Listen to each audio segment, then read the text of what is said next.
सुनाऊं जो, खुशियाँ बताऊं जो, आज मोरे पिया घर आवेंगे, आज मोरे पिया घर आएंगे। तेरी सखी मंगल गौरी, धरती अंबर सजाओरी, तेरी सखी मंगल गौरी, धरती अंबर सजाओरी, निकलेगी आज मोरे पी की सवारी।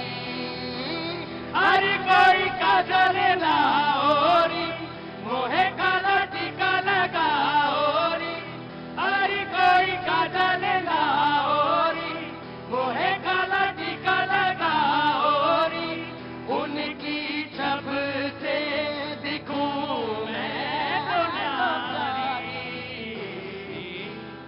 लक्ष्मी जी बारो नजर उतारो, आज मोरे पिया घर आवेंगे, आज मोरे पिया घर आए। रंगों से रंग मिले, नए नए ढंग खिले, रंगों से रंग मिले, नए नए ढंग खिले, खुशी आज द्वार मेरे डाले तेरा। पीहू पीहू पपिया रटे, कोहू कोहू कोयल जपे, पीहू पीहू पपिया रटे, कोहू कोहू कोयल जपे, आंगन आंगन है परियों का डेरा। अनहद नाद बजाओ सब मेरा, आज मेरे पिया घर आएंगे, आज मेरे पिया घर आएंगे, आज मेरे पिया घर आएंगे। तेरी सखी मंगल गौरी, धरती अंबर सजाओरी, तेरी सखी मंगल गौरी, धरती अंबर सजाओरी, निकलेगी आज मोरे पी की सवारी।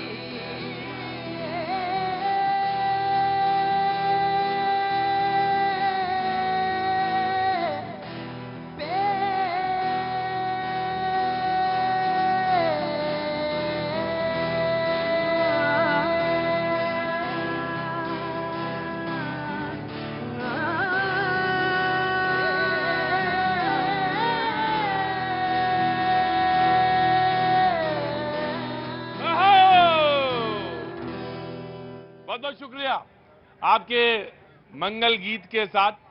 आज भैया जी कहिन का ये नोएडा का चौथा शो, बहुत बहुत शुक्रिया।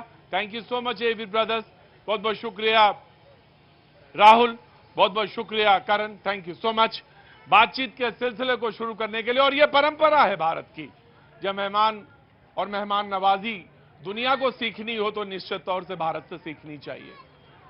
बहुत सारी चीजों में मतैक्य नहीं हो सकता है, मतों की विभिन्नता हो सकती है, लेकिन हाँ, जब मेहमान नवाजी की बात आए और मेहमानों का आदर सत्कार और देश की एक सूत्र दिखना हो, तो निश्चित तौर से भारत दुनिया को बहुत कुछ दे सकता है और सिखा सकता है। सबका बहुत बहुत मंगल, बहुत बहुत शुभकामनाएं। जी हां, G20 के सम्मेलन के संदर्भ में आज की बातचीत का सिलसिला जोड़ेंगे। वो तमाम सारे देश, जो मुल्क आज, हाँ मतलब माइक पहले ही दे दें, हाँ तो बोल लें, थोड़ा सा हम बोल लें, उसके बाद तुम बोल लेना जितना बोलना। कहां से आए हो वैसे? बिहार से। बिहार का आदमी तो रह ही नहीं सकता बगैर बोले, तो मैं जानता हूं। क्या काम करते हैं? काम क्या करते हैं? नौकरी करते हैं। कहां नौकरी करते हैं? सेक्टर 18 में। और बिहार में कहां से आए हैं? दरभंगा से। हाँ हाँ हाँ, बहुत अच्छी बात है। तो देश को संबोधित करना है आपको, मैं अभी देता हूं आपको, देता हूं।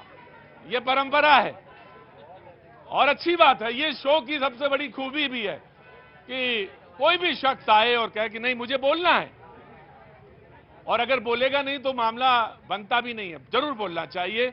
ये समय वो होता है जो तमाम सारे लोग ऑफिस जा रहे होते, चाहे मुंबई में हो चाहे कोलकाता में हो, जहां जहां जब भी शो करने का अवसर मिलता है वहां तमाम सारे लोग ऐसे ही एक एक करके जुटते हैं। जरूर आऊंगा भैया, आपसे भी पूछूंगा और वो तमाम सारे लोग जो जुड़े हैं उनसे भी। लेकिन सबसे पहले मेहमानों से मैं जरूर तारुफ कराना चाहूंगा जो मेहमान हमारे साथ आज मौजूद हैं। आज अनिल यादव जी कांग्रेस का पक्ष रखने के लिए हमारे साथ आए हैं। एक बार बहुत बहुत स्वागत है और ताली बजा के स्वागत करना चाहिए। कांग्रेस के प्रवक्ता है। ऋषभ तिवारी जी झारखंड से आते हैं, बीजेपी के प्रवक्ता हैं, बहुत बहुत शुक्रिया, थैंक यू सो मच। और G20 का आज फ्रेमवर्क है तो बोलने के लिए बहुत कुछ है, आप सारे लोग स्वागत से लेकर तमाम सारी बातें कह सकते हैं। सैयद जवाद साहब शाहजहांपुर के रहने वाले हैं, बहुत बहुत शुक्रिया, thank you so much. Uttar Pradesh के बहुत अच्छा बोलते हैं, बहुत बहुत शुक्रिया। अंबर जैदी सामाजिक कार्यकर्ता हैं, कई मुद्दों पे काम करती हैं, महिलाओं के मुद्दों पे, बच्चों के प्रखर बोलती हैं, बहुत बहुत शुक्रिया। फजील अहमद भाई डॉक्टर हैं होम्योपैथी के, और इनकी दवा थोड़ा देर से असर करती है लेकिन जब करती है तो अच्छा करती है, हाँ नुकसान नहीं करती कोई। हाँ अरे क्या नाम है आपका?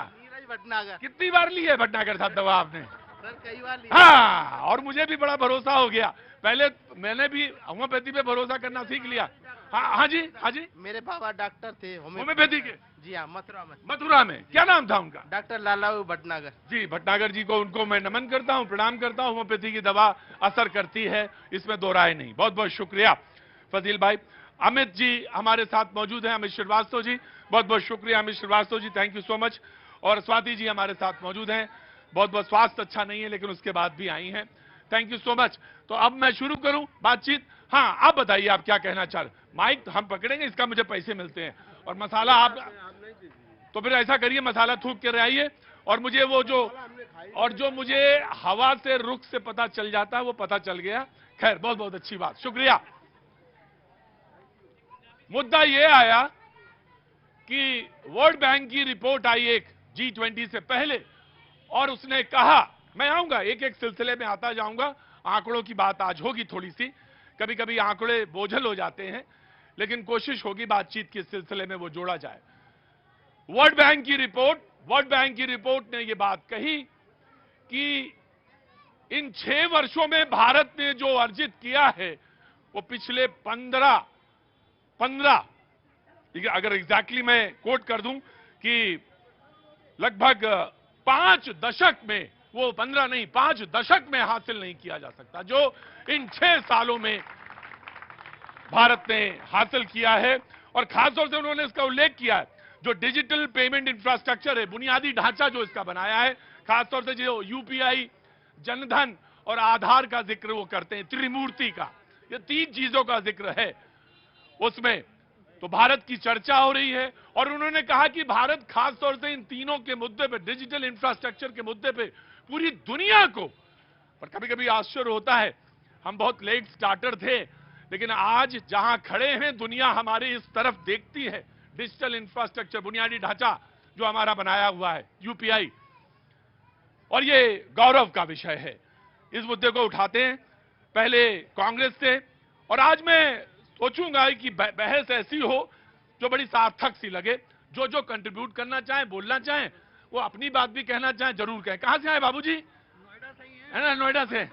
हाँ जी, स्वागत है आपका। अरे मैं G20 थोड़ी, मैं तो यही के रहने वाला। हम तो पालिका बाजार में देखते थे ना। हाँ, बस मैं आ गया।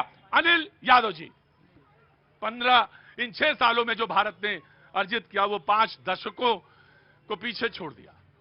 प्रतीक जी, रिपोर्ट तो ये भी आई है कि जो मणिपुर लगातार जल रहा था वो आज भी जल रहा है, आज भी वहां पर हिंसा हो रही है। अनिल, आज बताइए कि आज इसका जिक्र की जरूरत नहीं, आज इसलिए जरूरत है क्योंकि रिपोर्ट आई है। जब रिपोर्ट आती है हमारा देश, सुनिए सुनेंगे। नहीं नहीं, अब ऐसे तो रिपोर्ट ये भी आई है कि घोसी में इंडिया गठबंधन जीत गया है। कितनी रिपोर्टों पे चर्चा करेंगे, और जब एक पे करेंगे। बहन जी, मैं आपके बीच में नहीं बोला। बहन जी सुन लीजिए, बहन जी सुन लीजिए, मुझे बोलने दीजिए भाई। अगर मैं मणिपुर में बेटियों के ऊपर बात करूं तो ये मुझे चुप करा देंगी। रिपोर्ट तो ये भी है कि 45 साल में बेरोजगारी का आंकड़ा सबसे ज्यादा है। आज देश में 45 साल में इतनी बेरोजगारी नहीं रही है जितनी आज है। रिपोर्ट तो ये भी है कि अडानी का हजारों 20,000 करोड़ रुपए कहा, देश का पैसा जो है अडानी लेके भाग गया और वापस आया है। उस भ्रष्टाचार की भी रिपोर्ट आई है, लेकिन उस पर प्रधानमंत्री मौन है। सुन लीजिए भैया, सुन लीजिए। तो कोर्ट जाइए, कोर्ट में जाके करिए, कोर्ट में जाइए। कोर्ट में जाइए, किसने रोका इनको? कोर्ट में ये जाइए। रोज झूठ बोलते हैं, ऐसा कर दिया वैसा। अरे जाइए कोर्ट में, कोर्ट में कौन रोक रहा है इनको अडानी के खिलाफ? हाँ जी जी।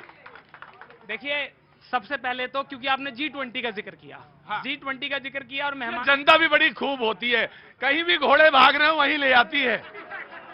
हाँ नहीं, मैं मानता हूँ आपको। क्यों भाई? देखिए, मैं तो चाहता हूं कि लोकतंत्र में ऐसे ही बात हो। देश के प्रधानमंत्री जी से भी ऐसे ही पूछा जाए, लेकिन वो प्रेस कॉन्फ्रेंस ही नहीं करते हैं। ये जनता बेचारी चाहती है पूछना, लेकिन कहां से पूछे? प्रधानमंत्री बोल ही नहीं पाते हैं भाई, प्रेस के सामने नहीं बोलते। और पार्लियामेंट में आपने देखा कि कभी नहीं आया।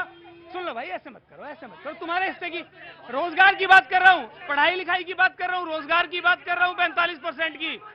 अच्छा, एक और देखिए, मैं व्हाट्सएप ज्ञान पे ऐसे नहीं बोल सकता। मैं बिल्कुल, देखिए एक चीज हमने कहा थी, इस देश की एक खूबी है कि विचारों में मतैक्य नहीं हो सकता, यानी एकता नहीं हो सकती। वैसे एकता है, विचार अलग अलग हो सकते हैं, लेकिन हम सुनते हैं, और ये हमारी खूबी है। जैसे आपने जैसे ही घोड़े बाहर भागे, तुरंत आपने कहा कि ना 2.5 घर ही चलोगे, इससे ज्यादा नहीं चल सकते। G20 पे आओ। जी बोलो, नाराज नहीं होते बेटा। नहीं, ये कह रहे हैं कि हमारे देश के प्रधानमंत्री बोलते नहीं है। अजी, मनमोहन जी ने कितना बोला है? मनमोहन जी ने कितना बोला है? G20 की बात हो रही है, आप मणिपुर की बात कर रहे हैं। भाई साहब, 20 देशों के आगाज हो चुका है। मैं किसी पार्टी से नहीं हूं, लेकिन देश में प्रधानमंत्री पहली बार आया कोई जो बोल रहा है, मन की बात बोल रहा है। अजय, रुको भाई, रुको। क्या चुप रहेंगे? पहले की फोटो देखिए, वीडियो देखिए। मनमोहन जी सिंह यूं बैठे हुए, अलग अलग देश के राष्ट्रपति आ रहे, प्रधानमंत्री आ रहे, मनमोहन जी कहा है?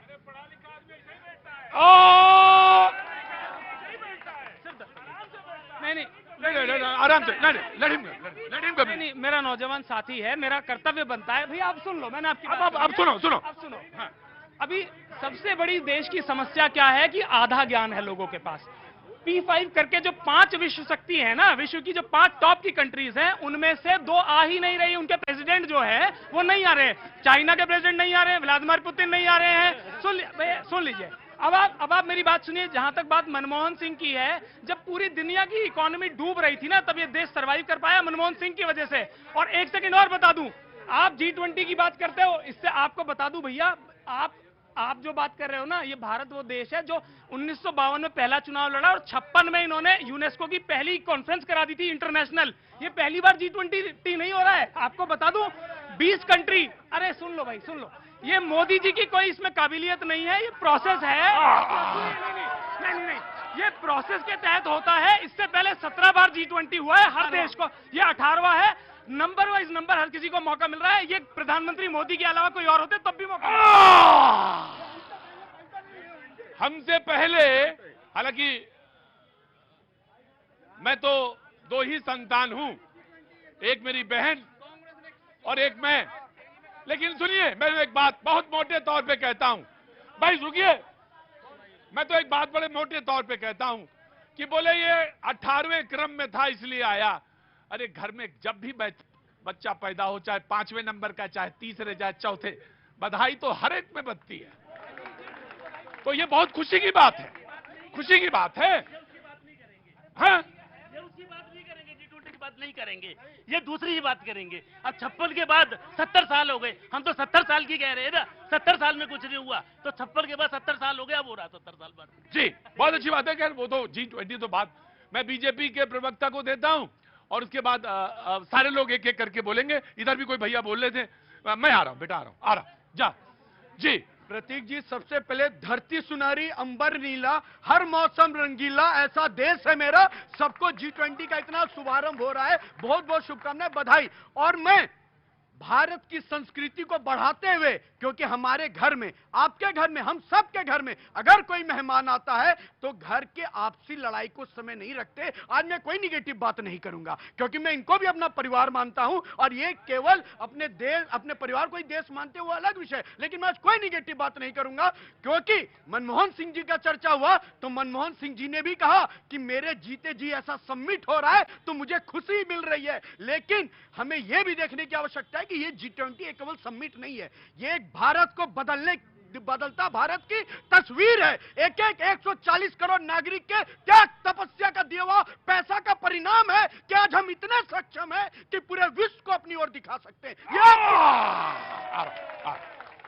अरे एक मिनट, जैसे कि मैं एक क्लैरिफिकेशन देना चाहते थे ना, वेलकम। इन्होंने कहा कि मेहमान नवाजी में बिल्कुल मैं इनकी बात से सहमत हूं कि जब कोई बाहर से आए तो हम लोग घर के जो आपसी कलेश है उनको हटा देते हैं और भाईचारे में भी, आपस में भी बुला के बिठा लेते हैं। प्रधानमंत्री ने पूछिए जरा, ऑपोजिशन के एक भी नेता को अभी तक इनविटेशन नहीं भेजा है, सिर्फ इसलिए क्योंकि सिर्फ प्रधानमंत्री जी का चेहरा दिखना चाहिए उसमें। जी जी, बिल्कुल गलत बात। सिर्फ मल्लिकार्जुन खड़गे जी को न्योता नहीं दिया गया है। बाकी मैं उत्तर दे रही हूँ, वो ऑपोजिशन पार्टी के हेड हैं और राज्यसभा के सांसद हैं। तो इस तरह अगर राज्यसभा के सांसद होने के नाते उनको इनविटेशन देना चाहिए तो फिर 250 को देना चाहिए, और जितने पार्टी इंडिया में है सबके हेड को आमंत्रित करना जी चाहिए। जी, क्लैरिफिकेशन फ्रॉम यू। ये भूपेश बघेल जी ने भी बात कही और अपोजिशन के तमाम सारे लोगों ने ट्वीट किया कि न्योता नहीं मिला मुझे। प्रतीक जी, मैं एक बात आपको स्पष्ट कर रहा हूं, यह कोई परिवार और पार्टी का सम्मेलन नहीं है, यह देश का सम्मेलन है। और राष्ट्रपति जी ने प्रोटोकॉल के तहत, नीतीश कुमार क्या भाजपा के मुख्यमंत्री हैं? ममता बनर्जी क्या भाजपा के मुख्यमंत्री है? हिमाचल के आपके मुख्यमंत्री क्या भाजपा के हैं? लेकिन इनको दिक्कत ये है, मैं निगेटिव फिर नहीं कहूंगा, हमें यह देखिए कि जब 2008 में रिसेशन आया था तो उस समय यही G20 के लोगों ने FSB का गठन करके बाकी देश को मजबूत करने की बात कही थी। उसी सोच को आगे बढ़ाते हैं मोदी जी कि अगर भारत बढ़ता है तो आसपास के बाकी कंट्री को भी हम बढ़ाएंगे। हम उन नीतियों में विश्वास रखते हैं कि 140 करोड़ का भी विकास करेंगे, और अगर कोई मजबूर है तो उसे वैक्सीन देकर मजबूत भी करेंगे। जी आता जी, प्रतीक भाई, हाँ जी, कोई भी प्रधानमंत्री होता तो क्या ये सम्मेलन नहीं होता? और नंबर एक बात, यूएन में, अच्छा कोई भी प्रधानमंत्री होता आप ऐसे ही चिल्लाते? सुनिए ना, अजय भाई यार, अच्छा तो ऐसा करो, जब तलवार लाया करो तो एकदम पैनी करके लाया करो। नहीं हम तो आप ऐसा जवाब पूछोगे। मैं कह रहा हूं कि अगर कोई और प्रधानमंत्री होता तब भी आप ऐसा ही विरोध करते क्या? हाँ जी, अच्छा ये तरीका आपका, लखनऊ के तो नहीं हो आप, लखनऊ के तो नहीं हो। साल से आपका आशीर्वाद मिला। बोलिए। अटल बिहारी वाजपेयी को इंदिरा गांधी ने यूएन में भेजा था कि नहीं, अपोजिशन लीडर थे। हाँ तो भेजा था। तो ये तो परंपरा है हमारे देश की, इन्होंने किसी को बुलाया?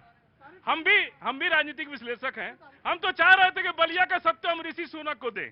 हिंदू है बेचारा, हमारे देश की संस्कृति से जुड़ा हुआ है, कहाँ मौका दिया इन्होंने? सुनिए ना, हम चाह रहे थे कोई विपक्ष नहीं, सुनिए, वो बिल्कुल अगर हमारे संस्कृति का कोई व्यक्ति इतने बड़े देश का राष्ट्राध्यक्ष है तो हमारा दायित्व बनता है कि अपनी संस्कृति से उसको जोड़े। बिल्कुल जोड़ेंगे और गर्व से जोड़ना चाहिए, लेकिन इन्होंने मौका छीन लिया हमसे। ठीक, विकास को हिंदू मुस्लिम से नहीं जोड़ना चाहिए। G20 हो रहा है, पहले उसको अप्रिशिएट करो। हिंदू मुस्लिम नहीं। जी मैं आ रहा हूं, मैंने इनको कहा मैं आ रहा हूं। जी प्रतीक जी, देखिए G20 मुझे लगता है जो लोग नहीं समझते उनको समझने की जरूरत है कि G20 की अहमियत क्या है, और G20 की आज मेजबानी भारत कर रहा है, इसकी तारीफ दुनिया भर में हो रही है और प्रधानमंत्री मोदी के नेतृत्व की तारीफ हो रही है। वर्ल्ड बैंक की रिपोर्ट के बारे में आपने बताया, IMF का एक रिस्पेक्टफुल कॉन्ट्रीब्यूटर भारत है, रिकॉर्ड तोड़ भारत ने एक्सपोर्ट किया है, GST एक सक्सेसफुल रहा, UPI दूसरे देशों में इंप्लीमेंट हो रहा है आज। लेकिन आप देखिए मैं बोलूंगा, मैं कह रहा हूं, मैं आंकड़ों पे आऊंगा। जी, यूनाइटेड नेशंस की रिपोर्ट है कि कितने करोड़ हमारे देश के लोग गरीबी रेखा से जो नीचे थे वो ऊपर आए हैं। तो ये सारी उपलब्धियां हैं जिसकी वजह से दुनिया भर में प्रधानमंत्री के नेतृत्व की तारीफ होती है। लेकिन भाई साहब ने बात की कि चाइना नहीं आया, तो चाइना क्यों नहीं आए तो आपको पता होना चाहिए। 2008 में एक सीक्रेट डील साइन करके आए थे। आप बड़ी खुशी मनाते हैं कि चाइना क्यों नहीं आया, चाइना तो जेलस है। चाइना, अरे भाई झूला आप दिलाते, पहले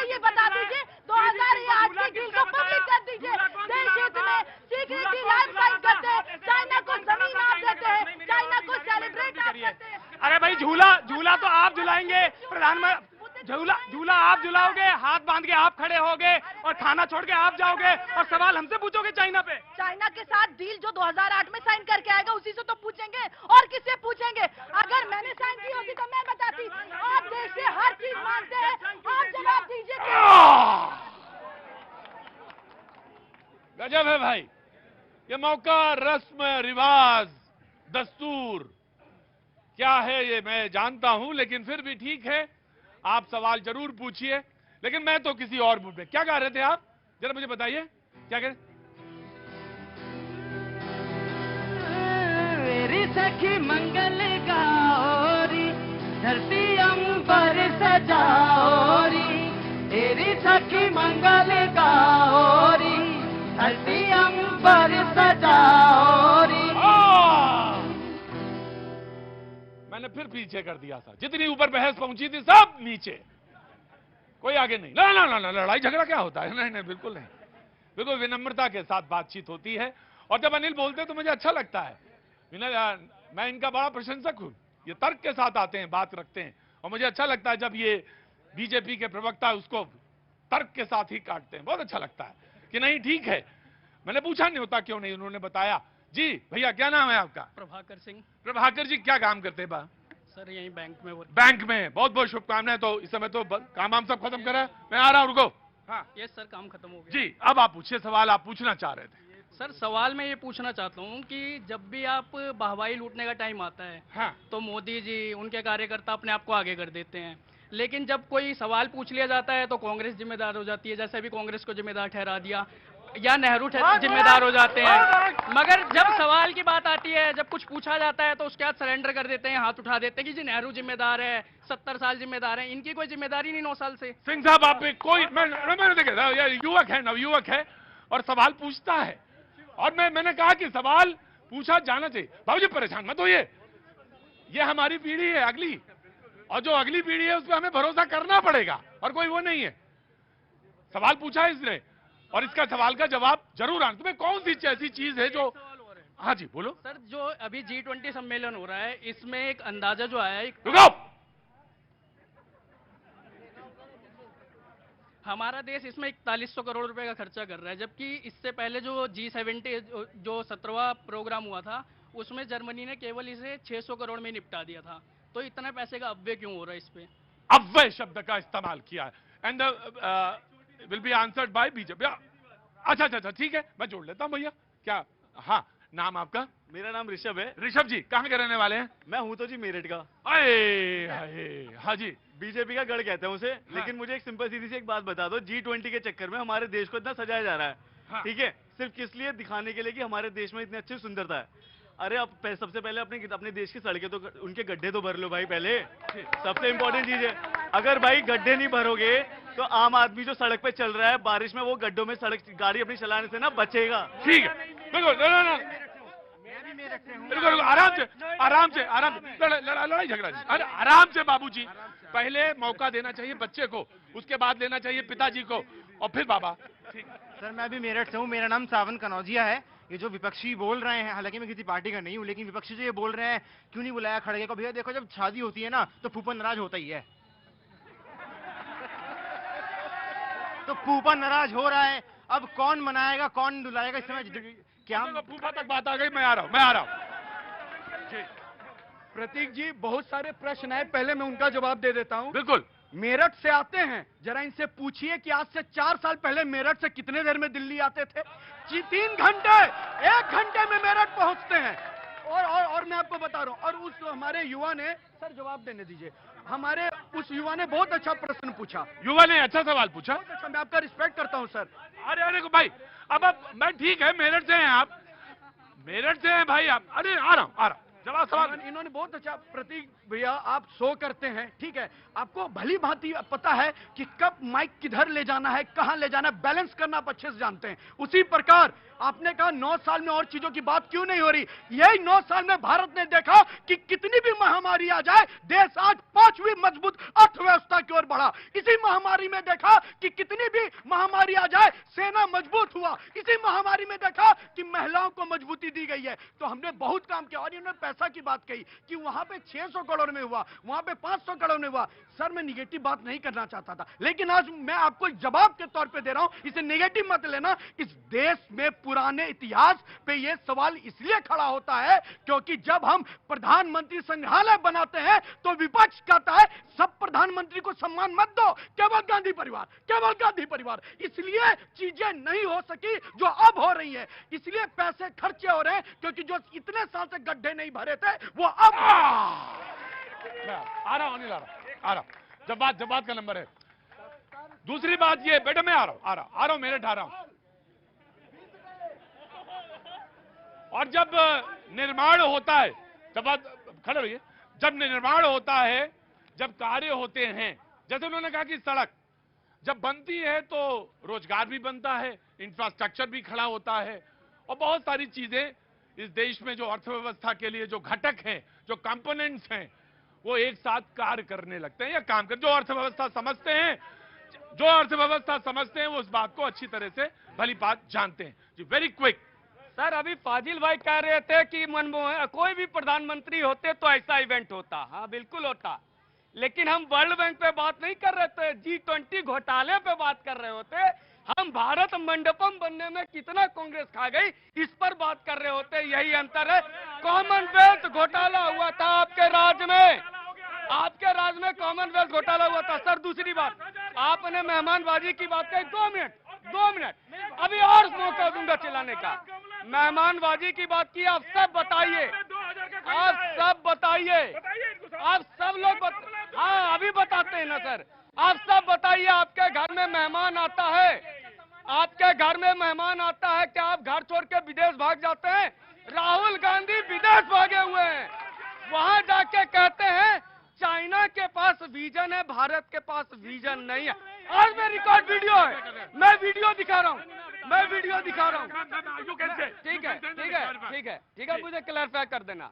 राहुल गांधी कहते हैं चाइना के पास प्लैनेट को लेके एक विजन है, भारत के पास नहीं है।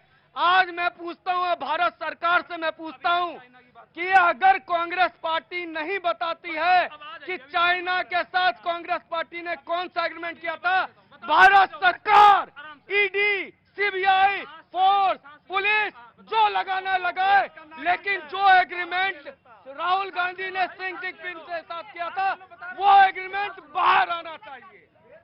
मैं बिल्कुल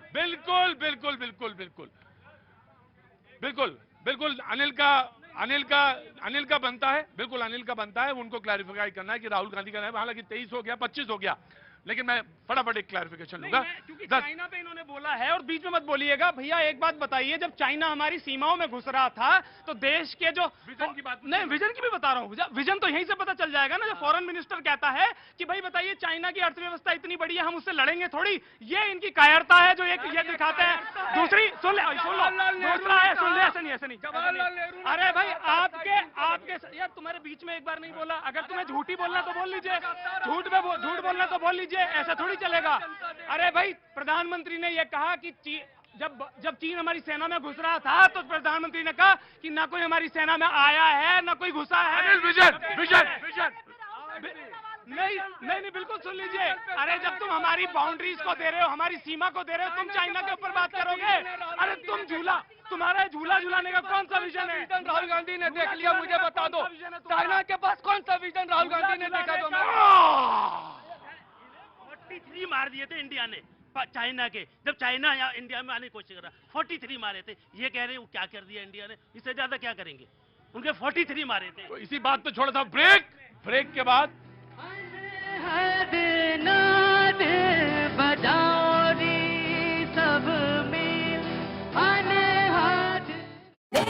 नई दिल्ली में 9 से 10 सितंबर के बीच G20 शिखर सम्मेलन का आयोजन किया गया है।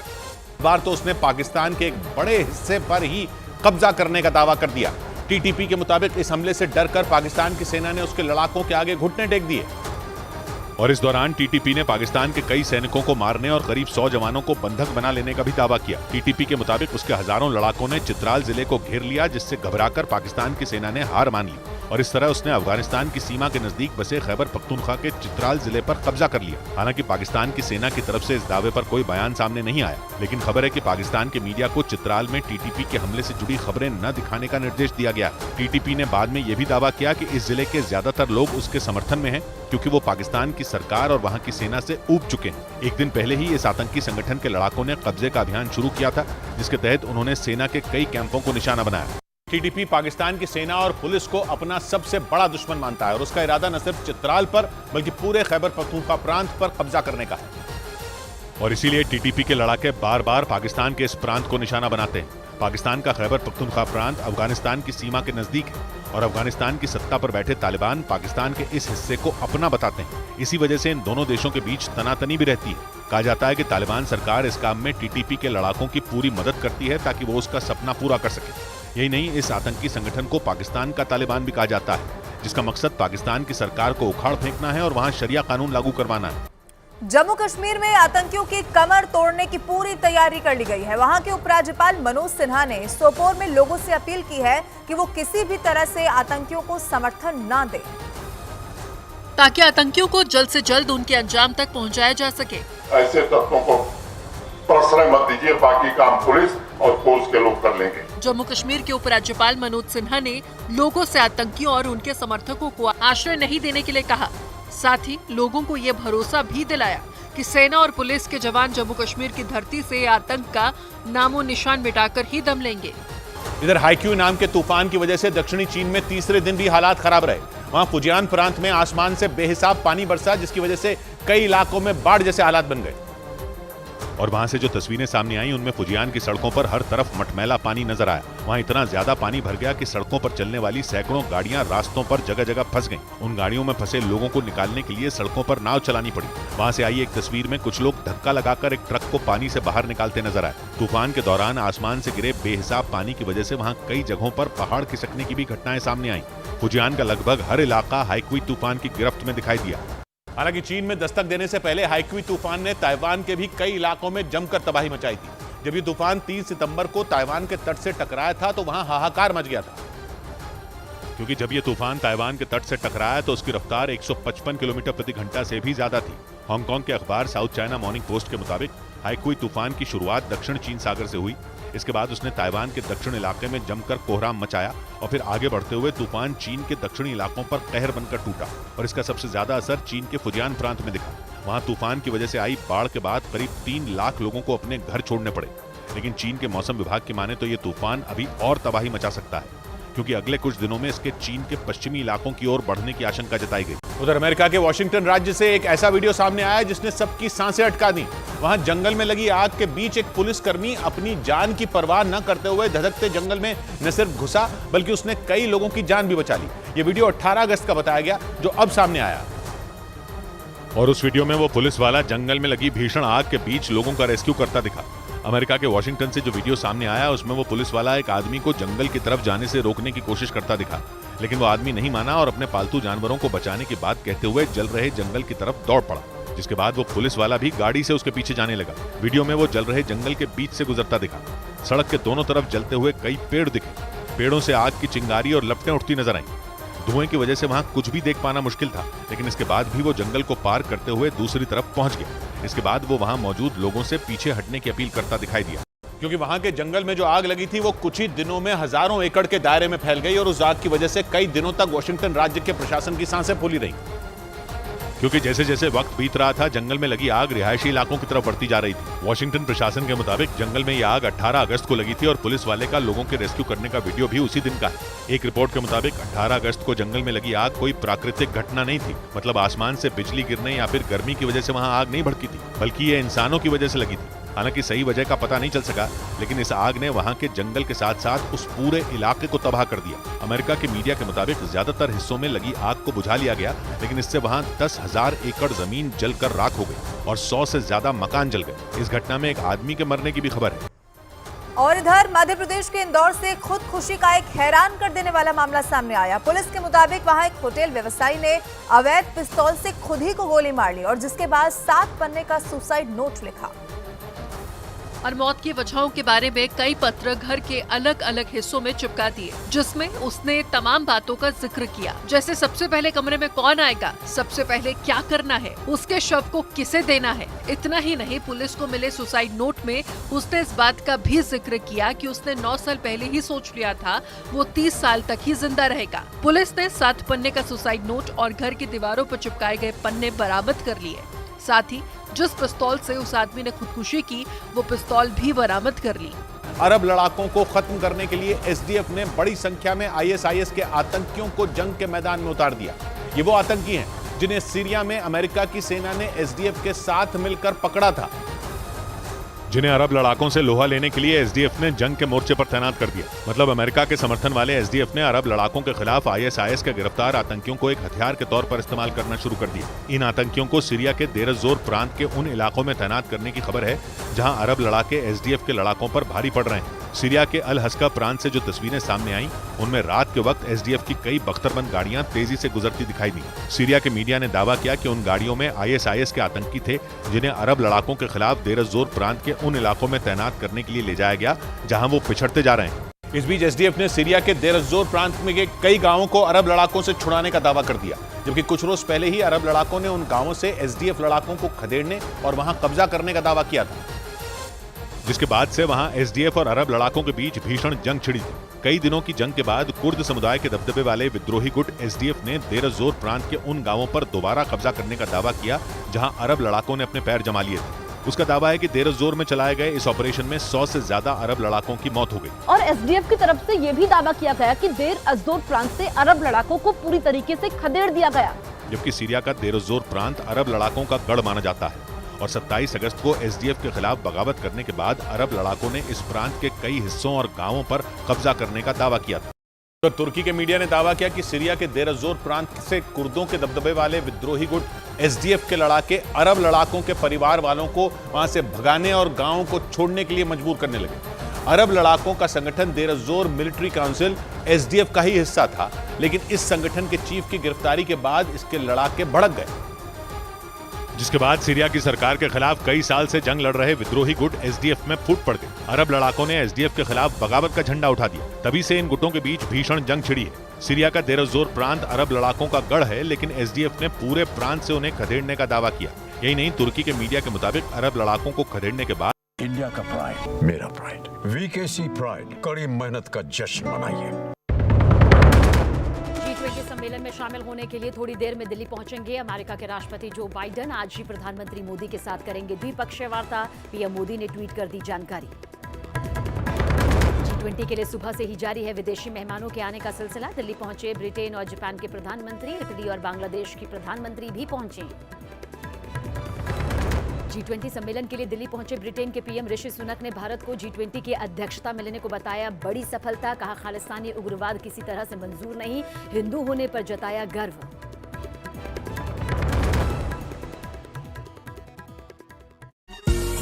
के उनके परिवार वालों को भी गांव छोड़ने के लिए मजबूर कर रहे हैं। आरोप है कि देर जोर प्रांत के पूर्वी और दक्षिणी इलाके में मौजूद अरब लड़ाकों के गांवों को खाली कराने के लिए एसडीएफ के लड़ाके वहां बमबारी कर रहे हैं। तुर्की का दावा है कि एसडीएफ के हमले से डरकर अरब लड़ाकों के कई गांव खाली हो चुके हैं। केंद्रीय गृह मंत्री अमित शाह श्री कृष्ण जन्माष्टमी के मौके पर दिल्ली के इस्कॉन मंदिर में पहुंचे और पूजा कर भगवान का आशीर्वाद लिया।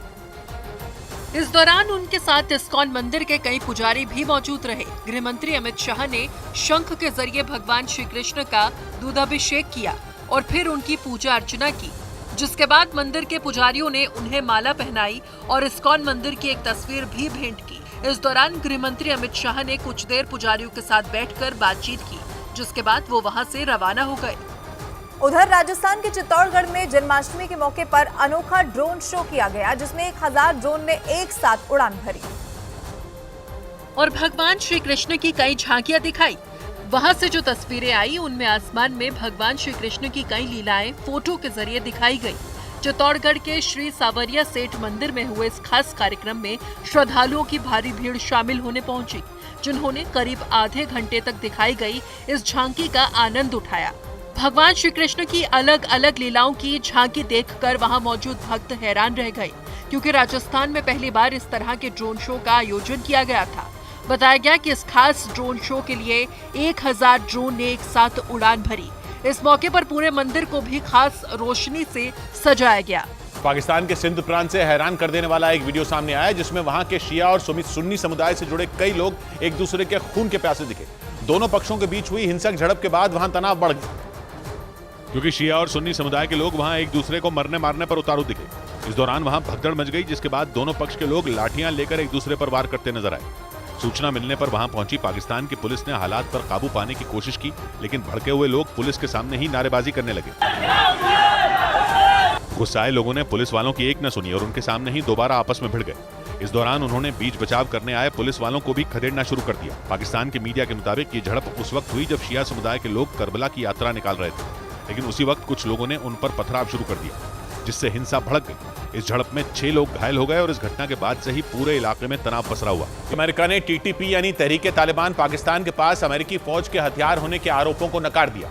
कुछ दिन पहले पाकिस्तान के प्रधानमंत्री ने यह आरोप लगाया था कि टीटीपी ने पाकिस्तानी फौज के काफिले पर जो हमले किए उनमें अमेरिकी हथियारों का इस्तेमाल हुआ। और पाकिस्तानी प्रधानमंत्री के दावे के मुताबिक ये वही हथियार थे जिन्हें अमेरिकी फौज अफगानिस्तान से जाते वक्त छोड़ गई थी।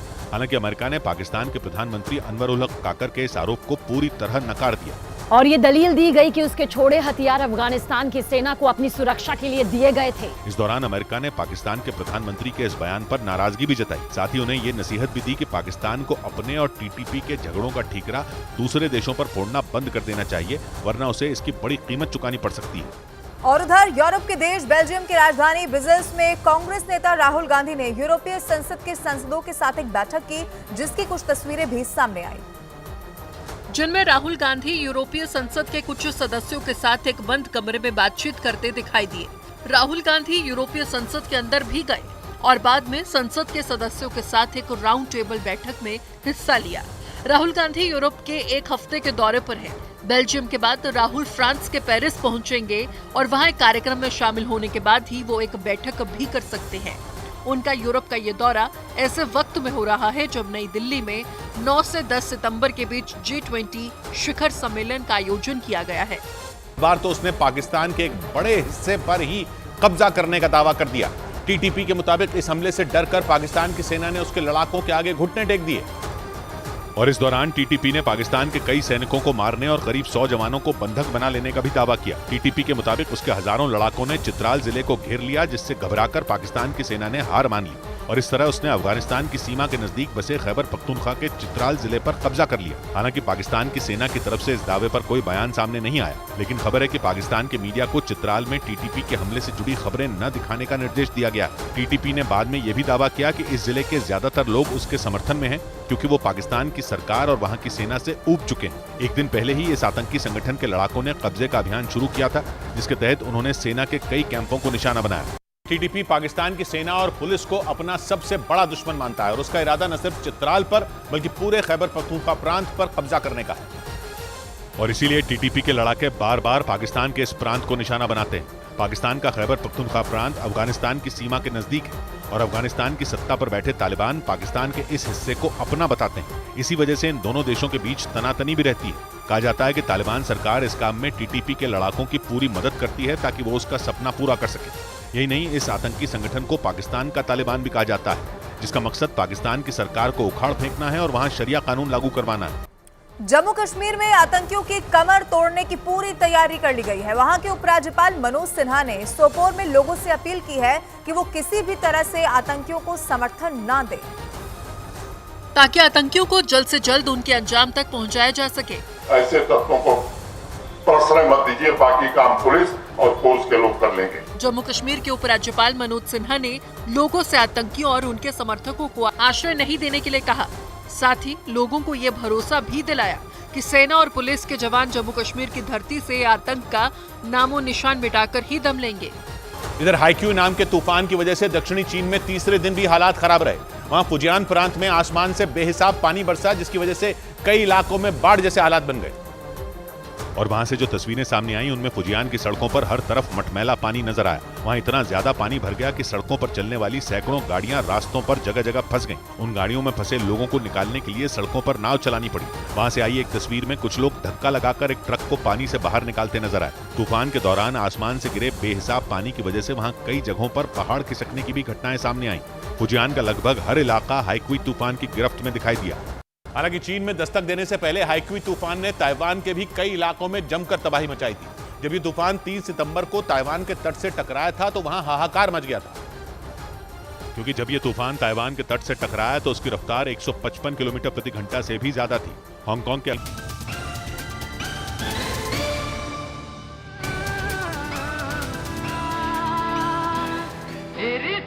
मंगल गाओरी धरती अंबर सजाओरी, तेरी सखी मंगल गाओरी धरती अंबर सजाओरी, बिखरेगी आज मोरे की सवारी, अरे कोई गजल लाओरी मोहे काला टीका लगाओरी, अरे कोई काजल लाओरी मोहे काला टीका लगाओरी, उनकी छब से दिखूं मैं तो प्यारी,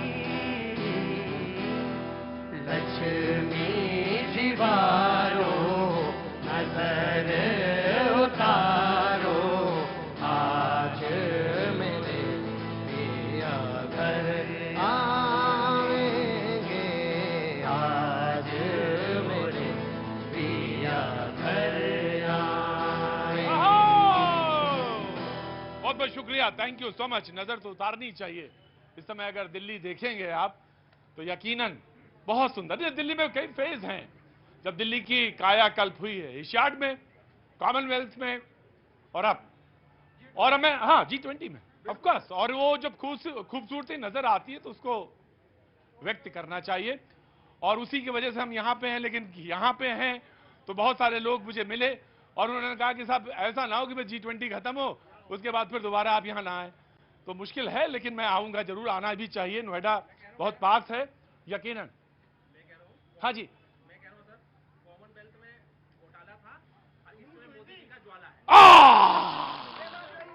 बोले कॉमनवेल्थ में घोटाला है और इसमें मोदी जी का ज्वाला है। बहरहाल बहस का आगाज करते हैं और जवाब साहब से शुरू करते हैं, क्योंकि ये पिछली से पहले नहीं बोले थे। जी प्रतीक भाई, पहले तो G20 की सभी देशवासियों को बहुत बहुत शुभकामनाएं। 140 करोड़ देश की जनता को बहुत बहुत शुभकामनाएं, और शुभकामनाएं देने के साथ साथ एज ए विपक्ष अब कुछ सवाल भी सामने रखता हूं। माननीय प्रधानमंत्री जी कहते हैं कि मैं गरीब परिवार से आता हूं। मैं बचपन में ट्रेन में चाय बेचा करता था। 4000 करोड़ रुपए से अधिक दिल्ली के ऊपर खर्च गए, और यही चाय वालों को, रेहड़ी वालों को, पटरी वालों को, काम करने वालों को, स्विगी वालों को, जो लोग दिन भर मेहनत मजदूरी करके अपना घर चलाते हैं, ये जो G20 लगाया जा रहा है, क्या गरीब के पेट पे लात मारने का काम हुआ? नहीं हुआ एक बार में। और दूसरी बात कहता हूं आपसे, माननीय प्रधानमंत्री जी, आप देश के प्रधानमंत्री जी हैं, जब वो अपनी गरीबी देश के सामने रखते हैं और वो इमोशनल कार्ड खड़े होकर के खेलते हैं, तो उस गरीब की, मजदूर की, रेहड़ी पटरी वाले की, ई रिक्शा चलाने वालों की रोजगार की जिम्मेदारी सरकार के ऊपर बनती है या नहीं बनती है? सोने की थाली में खाना खाने वाले लोग आकर के आज गरीबी की बात करेंगे, आज एनवायरमेंट की बात राइट, आराम से परेशान ना होइए। हाँ, बस धैर्य रखिए, सब्र रखिए, मैं आऊंगा। जी बीजेपी, मैं तमाम जितनी जनता खड़ी है सबसे पूछता हूं, आपको अगर कहीं घर से इनविटेशन आता है शादी ब्याह में जाने का, या आपके घर में कोई आते हैं, आपके पास पुराना ही, बैठे बीच में नहीं बोला हूं मैं, आपके पास पुराना ही कपड़ा हो, सोचते उसको आयरन कर ले, झाड़ ले, थोड़ा सवर ले। अरे जो देश में इतनी सम्मान की बात है, अगर देश दुल्हन की तरह सज रही है, मेरी भारत माँ दुल्हन की तरह सज रही है, तो इन लोगों को मिर्ची लग रही है। और मैं आपको बता रहा हूं प्रतीक जी, ये गरीब की बात करते हैं, रेडी ठेलों की बात करते हैं, पटरी की बात मैं बता रहा हूं, उसी रेडी ठेले सुनिए, मैं जवाब दे रहा हूं, जवाब की तरीका सीख लीजिए, जवाब जिस तरीका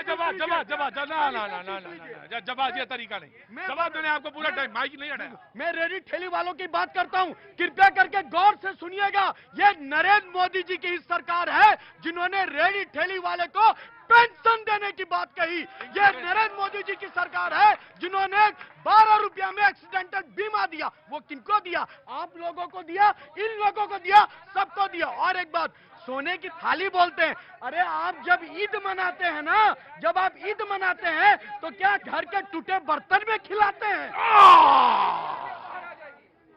बहुत अच्छी बात। मैं कैलकुलेशन सुन लूंगा। नहीं, आराम से मैं कैलकुलेशन आपकी सुन लेता, लेकिन मैं एक बार पूछ चुका हूं आपसे। मैं एक बार आपसे पूछ चुका हूं, वो नियम मेरा है कि एक बार पूछ ले, क्योंकि मुझे विचार पता चल गए। तो अब नया जनता बोलेगी तो विचार आ जाएगा, और फिर वरना आप मुझे शेयर कर लीजिएगा। जी बोलिए भैया, कहाँ से आना हुआ? सर अब तो नोएडा से ही है। नोएडा से? काम धंधा खत्म हो गया? हाँ बिल्कुल सर। घर जा रहे थे? कहाँ तमाशा हम फंस गए यार। आपको देख लिया तो रुक गए। हमको देख लिया तो रुक गए। अच्छा जी बोलिए। मैं कह रहा हूँ कि सर जितने भी सोने के थाली में खाने खाने वाले बहुत हैं। अखिलेश यादव हो गए, मुलायम सिंह हो गए, लालू यादव हो गए, तमाम सारे खाना खाने वाले, उनको देखे ही नहीं। वहां पर नाच जाते थे तब तो देखे ही नहीं। रोड अभी आप देखो, हर जगह बहुत कुछ अच्छा हुआ है सर, बहुत कुछ अच्छा हुआ है। क्या काम करते हैं बाबू? सर मैं तो, आप ये सोचो कि मैं ऐसा आदमी हूँ, हकीकत बता रहा हूँ, बहुत कम पढ़ा लिखा और 4 करोड़ का बिजनेस करता हूँ मैं। 4 करोड़ का बिजनेस करते हैं? बिल्कुल बिल्कुल।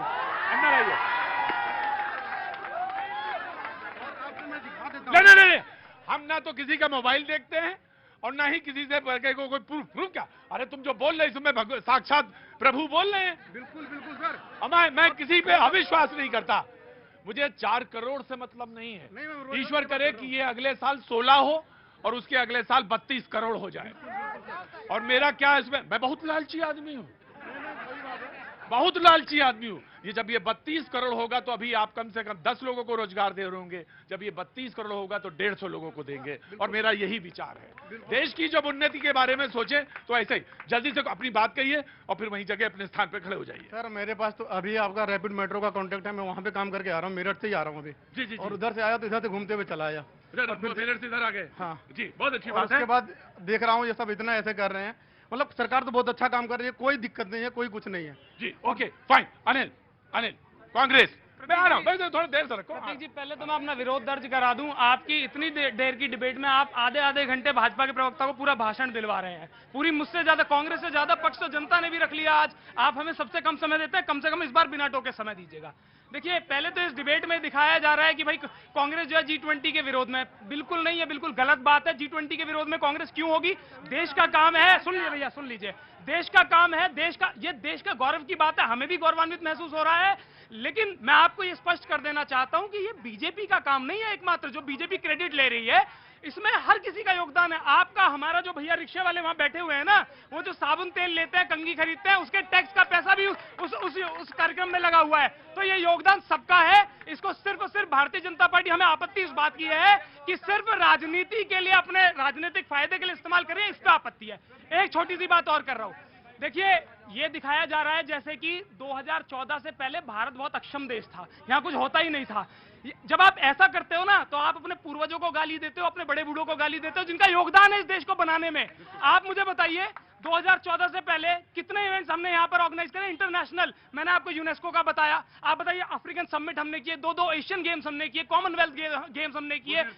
ये और सुनिए, समस्या ये है कि जो व्हाट्सएप का ज्ञान है वो लोगों को समझने नहीं दे रहा है। आज समस्या ये है, आप कह रहे हैं कि मेहमान नवाजी की बात हो रही है। अरे भाई मोदी जी ने जब अपने सहयोगियों को नहीं बुला रहे हैं वहां पर, तो बताइए बाहर क्या इमेज जाएगी? बाहर आज जब G20 के बाकी देश आ रहे हैं, ऐसे में रिपोर्ट आती है कि अडानी को गवर्नमेंट जबरदस्ती फायदा बता रही है, हजारों करोड़ कमवा रही है जबरदस्ती। क्या वो G20 के जो देश के अध्यक्ष आ रहे हैं वो नहीं देखेंगे इस बार? अगर मेरे शो में कोई संतुष्ट नहीं हुआ, चाहे वो विपक्ष का हो चाहे सत्ता पक्ष का हो, तो यकीन मानो कि वो फिर संतुष्ट मुतमईन तो कभी नहीं होगा, कभी नहीं हो पाएगा। तो मैं तो कोशिश तो यही करता हूं कि सब बराबर बोल लें और बराबर से हिसाब से बोल लें। रुकिए, वेरी क्विक। इन्होंने कहा कि ये सारे टैक्स पेयर का। मैं आपकी डिबेट का क्लिप चला देता हूं। पहले ही मैंने कहा कि 140 करोड़ की जनता का मेहनत का G20 है, भाजपा का नहीं है। हमने कभी भाजपा इक्वल टू देश नहीं कहा, लेकिन समस्या क्या है मैं बताता हूं। इनको समस्या ये है कि हम देश की जनता की बात करते हैं, ये केवल देश को इंडिया इक्वल टू इंडिया समझते हैं। ये दिक्कत है, ये कभी परिवार से नहीं जी। वेरी क्विक, रुको। हाँ जी, क्या नाम है? संजीव शर्मा। सर क्या काम, रुको, क्या काम करते हैं? मैं मैकेनिकल इंजीनियर हूँ। मैकेनिकल इंजीनियर कहाँ पे? पहले सवाल का जवाब दो। सर मैं यहाँ नोएडा का रहने वाला हूँ और ग्रेटर नोएडा में कंपनी में काम करता हूँ। कौन सी कंपनी में? गैलेक्सी कंपनी है सर। बहुत अच्छा। पाउच मेकिंग मशीन बनाती है भैया ने। पहले इधर जवाब दो। हाँ तो पाउच वॉच बनाते हो? सर हमारा क्वालिटी का काम है। क्वालिटी का काम है। कहाँ से इंजीनियरिंग करी? सर शारदा यूनिवर्सिटी से मैंने एमटेक। बहुत अच्छा, बहुत शुभकामनाएं। घर में कौन कौन है? सर सिस्टर है बड़ी और छोटा भाई है, सिस्टर की शादी। भाई क्या कर रहा है? एमसीए कर रहा है, फाइनल ईयर है उसका। ये सारी जानकारी जरूरी होनी है। ये मेरा शो कोई भैया नहीं कि आए हो कहे चले गए जी। हाँ इधर कहाँ खड़े थे? हाँ जी, अरे रुको, आ रहा हूँ। चुपचाप खड़े रहो, भगा दूंगा अभी 2 मिनट के अंदर। क्या नाम भैया? उदयवीर। उदयवीर, क्या नाम, कहाँ से आना हुआ? यही नोएडा सेक्टर 63 से। क्या काम करते हैं? कुछ भी ना करता जी, किसान। कुछ भी ना करता?